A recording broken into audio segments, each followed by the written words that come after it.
हाय दोस्तों, मैं अनिल आप सभी का आपके अपने चैनल में स्वागत करता हूं। आइए हम सभी एक प्रश्न देखेंगे जो कि बिहार बोर्ड के एनुअल एग्जाम में पूछा गया है। प्रश्न है, निम्नलिखित यौगिकों की संरचनाएं चित्रित कीजिए। है ना। इसमें कहता है कि यौगिक का नाम दिया गया है और इनकी संरचना को चित्र के साथ दिखाना है। प्रश्न एक में कहता है ब्रोमोप्रोपेन, मतलब है कि एल्केन समूह के साथ ब्रोमीन जुड़ा होता है तो ब्रोमोप्रोपेन कहलाता है। अब दूसरा है प्रोपेनैल, ये प्रोपेनैल नहीं होगा, प्रोपेनॉल होगा। है ना। इसका हम बता देंगे आपको। ठीक है। बाकी ये है प्रोपीन, ये प्रोपीन ENE जुड़ा हुआ है, ये अल्कीन है। फिर है चौथा बेंजीन, ये चौथा बेंजीन है, एरोमेटिक यौगिक है। पांचवा हेक्सेन, N जुड़ा हुआ है, ये एल्केन यौगिक है। तो आइए इनका उत्तर पढ़ते हैं हम। इनका उत्तर जानने के लिए हम देखते हैं, पहले तो हम इसका देखेंगे, किसका, ब्रोमोप्रोपेन का। ब्रोमोप्रोपेन के लिए पहले तो ये जानिए कि ये एल्केन समूह का फॉर्मूला क्या होता है, CnH2n+1 और सिंगल बंड से क्या जुड़ा होगा, Br जुड़ा होगा, ब्रोमीन जुड़ा होगा। तो ब्रोमोप्रोपेन बनेगा 3 कार्बन परमाणु होने के कारण। यहाँ पे प्रोपेन दिया गया है तो प्रोपेन के लिए आप जानते हैं कि प्रोप जो होता है उसमें 3 कार्बन परमाणु होते हैं। क्या होता है, PROP। ये जो होता है कार्बन की संख्या, है ना, C की संख्या कितनी बताती है, 3 बताती है ना। कार्बन का नंबर कितना बताता है, 3 बताता है, ये वाला 3 होगा। तो यहाँ पे आप 3 पुट करेंगे तो C3 और H2 × 3+1 और सिंगल बंड से Br, ये हो जाएगा C3H6+1 सिंगल बंड से Br। अब देखिए C3H7 और Br, इसका जो अणु सूत्र प्राप्त हुआ वो क्या प्राप्त हुआ है आपका, वो प्राप्त हुआ है C3H7Br। ये अणु सूत्र है ना, मोलिक्यूलर फॉर्मूला है। संरचना सूत्र में लिखेंगे C3, है ना, कितना लिखेंगे, C3। तो C3 हम लिखते हैं,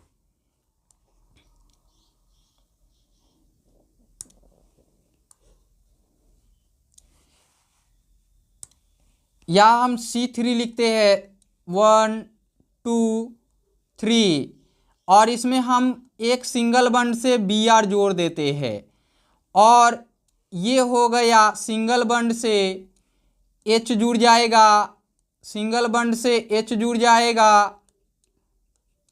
तो देखिए ये हुआ H, यहाँ भी हुआ H, यहाँ भी हुआ H, यहाँ भी हो गया H, यहाँ भी हो गया H, यहाँ भी हो गया H, यहाँ भी हो गया H। आपको पता चल गया कि कार्बन की संख्या 3 है तो यहाँ 1 2 3 हो गई। हाइड्रोजन की संख्या 7 है तो यहाँ पे पहले में 3, दूसरे में 2 5, तीसरे में 2 7 और ब्रोमीन सिंगल बंड से जुड़ा हुआ है। ये पहले का समाप्त हुआ। अब दूसरे का देखते हैं।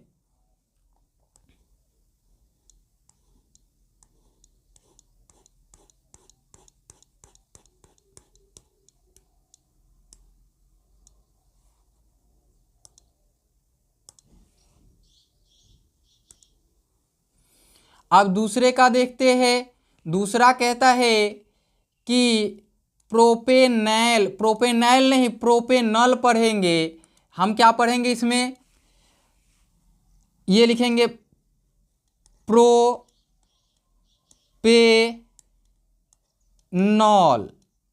है ना।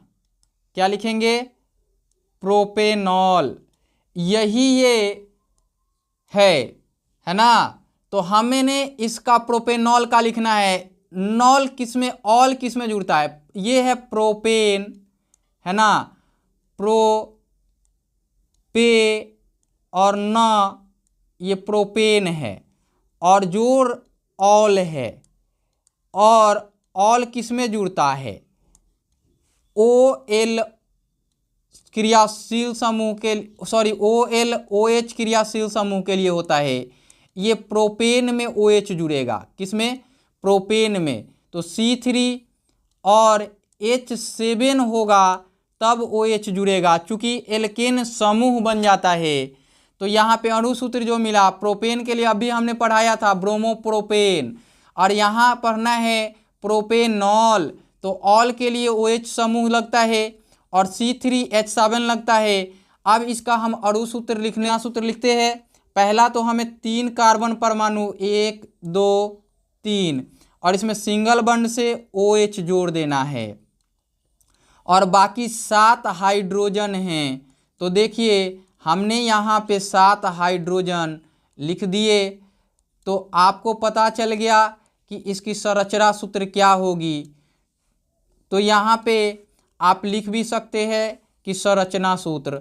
हमने क्या करना है कि पहले बेसिक अलग लिख लेना है या उसी में लिख लेना है, तब लिखना है। आपको डायरेक्ट उत्तर लिखने के लिए दिमाग में फॉर्मूला सेट करना पड़ेगा, तब बनाना पड़ेगा। मैं चाहूँ तो ऐसे लिख सकता हूँ, लेकिन मैं आपको एक एक चीज़ समझा के बताना चाहता हूँ, इसलिए ऐसा कर रहा हूँ। अब अगला देखते हैं। तो एल्कीन के लिए फॉर्मूला क्या होता है, एल्कीन के लिए होता है CnH2n, यही इसका फॉर्मूला होता है। किसके लिए, एल्कीन के लिए। और एल्कीन समूह के यौगिकों का अणुसूत्र लिखना हो तो कैसे लिखेंगे, यहाँ पे प्रोप है, प्रोप, है ना। तो कार्बन परमाणु की संख्या अभी हमने आपको बताया, क्या बताया था, Cn के बदले N3 बताया था हमने, और ये 3 लिखेंगे।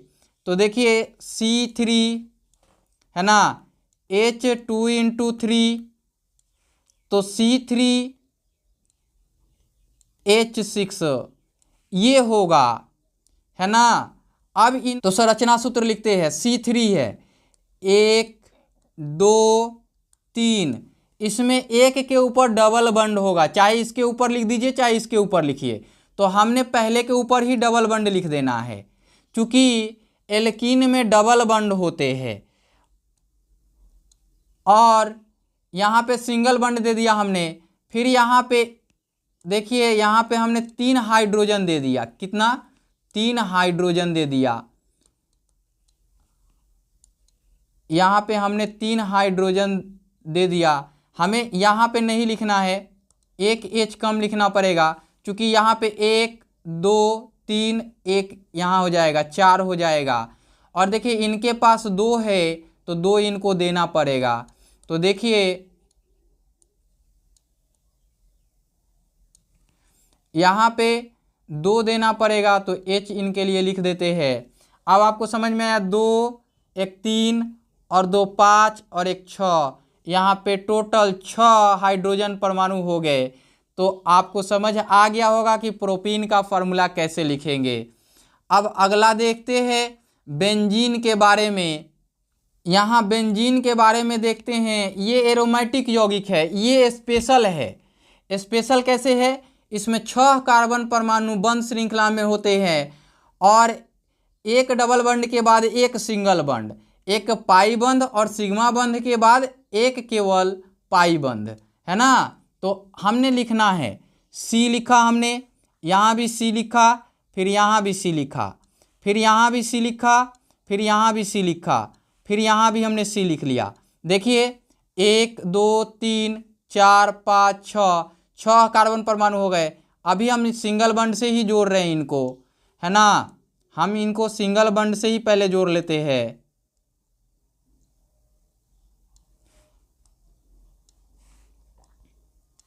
यहाँ सिंगल बॉन्ड से हो गया। अगर हमने यहाँ डबल बॉन्ड देना है, यहाँ डबल बॉन्ड देना है, तो यहाँ भी फिर डबल बॉन्ड होगा, फिर यहाँ डबल बॉन्ड होगा, और इनके पास हाइड्रोजन एक, फिर इनके पास भी हाइड्रोजन एक, फिर इनके पास भी हाइड्रोजन एक, फिर इनके पास भी हाइड्रोजन एक, फिर इनके पास भी हाइड्रोजन एक, यहाँ हम लिख देते हैं इनके लिए, फिर इनके पास भी हाइड्रोजन एक। अब काउंट कीजिए, यहाँ पे 1 2 3 4, 2 3 4, 1 2 2 4, 2 3 4, 1 2 2 4, यानी कि सभी कार्बन परमाणु के पास कितने हैं, 4 संयोजकता हो गए और 6 हाइड्रोजन परमाणु कार्बन परमाणु से जुड़ गए। ये बेंजीन का फार्मूला हुआ। अब देखिए, अब हमने यहाँ हेक्सेन के बारे में, हेक्सेन हमने बताया कि ये एल्केन समूह का है। एल्केन समूह का फार्मूला होता है CnH2n और +2। तो एल्केन का है तो यहाँ पे 2 हम इसलिए लिख रहे हैं कि यहाँ पे कोई भी क्रियाशील समूह नहीं है। यहाँ पे ब्रोमो क्रियाशील था, यहाँ ऑल OH क्रियाशील था, तो यहाँ पे +2 लिखना अनिवार्य है। तो चलिए, हमने हेक्सेन के बारे में, हेक्स के लिए क्या होता है, Cn, n कितना होता है, 6 होता है, तो C6H2 × 6 और +2, यहाँ हो जाएगा C6H12 +2, ये हो जाएगा C6H14। आपको दिख गया कि 6 कार्बन परमाणु और 14 हाइड्रोजन परमाणु एक साथ जुड़े हुए हैं, तो हमने लिखना है ना।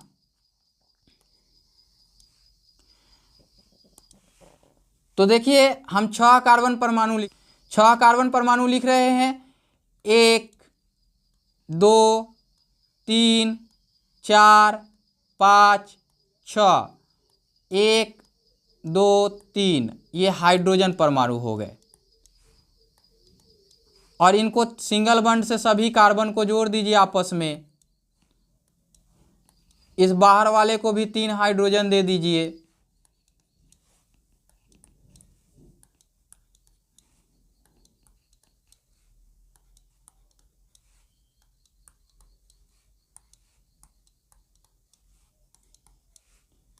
बाकी के ऊपर 2-2 आपने लिख दिया, तो ये हो गया हेक्सेन का फार्मूला। ये हेक्सेन बन गया। इस वीडियो में इतना ही, फिर मिलते हैं दूसरे वीडियो में।